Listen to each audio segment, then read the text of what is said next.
أعوذ بالله من الشيطان الرجيم بسم الله الرحمن الرحيم সম্মানিত সুধী, আপনারা অনেকেই ধারণা করে থাকেন যে খাবারের পরে যে আমরা শুকর আদায় করি এটা সুন্নাহ না ফরজ। চলুন আমরা পবিত্র কোরআন থেকে দেখে নেব খাবারের পরে অথবা পান করার পরে খাবার অথবা পান করার পরে আমাদের যে আল্লাহ তাআলার শুকরিয়া আদায় করি এটা ফরজ না সুন্নাহ। চলুন, যদি আমরা পবিত্র কোরআন থেকে সরাসরি আল্লাহর হুকুম পেয়ে যাই তাহলে অবশ্যই এটা ফরজ। অব্লিগেটরি, অবশ্যই আমাদের এই হুকুম পালন করতে হবে। সুন্নাহ না। সুন্নাহ মানে হচ্ছে যেটা নবীজির পক্ষ থেকে, সেটা আমরা করতেও পারি নাও করতে পারি। কিন্তু ফরজ মানে সুন্নাহ আর ফরজের মধ্যে অনেক পার্থক্য রয়েছে। যেটা পবিত্র কোরআনে আল্লাহ তাআলা বর্ণনা করেছেন, অর্ডার দিয়েছেন সরাসরি, সেটা হচ্ছে অবশ্যই ফরজ। সেই ফরজটি আমরা দেখে নেব পবিত্র কোরআন থেকে।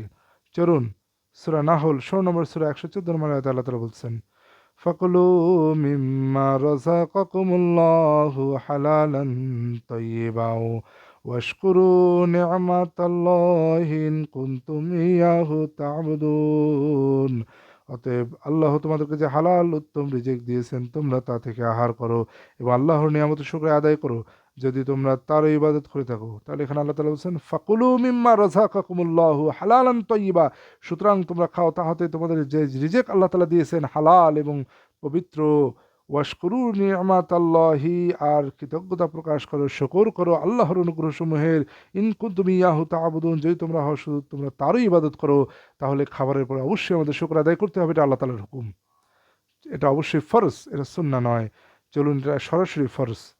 চলুন আমরা চলে যাব সূরা বাকারা ২ নম্বর সূরা ১৭২ নম্বর আয়াতে আল্লাহ তাআলা বলতেছেন, ইয়া আইয়ুহাল্লাযীনা আমানু কুলু মিন তাইয়্যিবাতি মা রাযাকনাকুম ওয়াশকুরু লিল্লাহি ইন কুনতুম ইয়াহু তা'বুদুন। হে মুমিনগণ, আহার করো আমি তোমাদেরকে যে হালাল রিজিক দিয়েছি তা থেকে, এবং আল্লাহর জন্য শুকর করো যদি তোমরা তার ইবাদত করো। এখানে আল্লাহ তাআলা বললেন, ইয়া আইয়ুহাল্লাযীনা আমানু, হে তোমরা যারা ঈমান এনেছো, কুলু মিন তাইয়্যিবাতি মা রাযাকনাকুম, খাও পবিত্র বস্তুসমূহ হতে যা আমি তোমাদের রিজিক জীবিকা হিসেবে দিয়েছি। ওয়াশকুরু লিল্লাহি, আর শুকর করো আল্লাহ তাআলার জন্য। ইন কুনতুম ইয়াহু তা'বুদুন, এমন হয় যে শুধু তোমরা তারই ইবাদত করো। হে তোমরা যারা ঈমান এনেছো, তোমরা খাও পবিত্র বস্তু সমূহ যা আমি তোমাদের রিজিক হিসেবে দিয়েছি, এবং তোমরা শুকর আদায় করো যদি এমন হয় যে শুধু তোমরা তারই ইবাদত করো। সুতরাং আল্লাহ তাআলা এখানে অত্যন্ত বড় একটি হুকুম দিয়েছেন, যদি এমন তোমরা মনে করো যে তোমরা তারই ইবাদত করো, তাহলে তোমরা অবশ্যই শুকর আদায় করো খাওয়ার পরে। তাহলে খাবার পরে, পান করার পরে শুকর আদায় করা আল্লাহ তাআলার হুকুম, এটা আমাদের অবশ্যই মনে রাখতে হবে, অবশ্যই শুকর আদায় করতে হবে। আপনি আলহামদুলিল্লাহ বলেন অথবা মনে মনে বলেন, মানে আল্লাহ তাআলার প্রতি গ্রেটফুল হতে হবে, থ্যাঙ্কফুল হতে হবে, শুকর আদায় করতে হবে, এটা আল্লাহ তাআলার হুকুম। সবচেয়ে উত্তম হচ্ছে আলহামদুলিল্লাহ বলা, যেটা আমরা জানি নবীজির সুন্নাহ থেকে। আশা করি আপনারা বুঝতে পেরেছেন।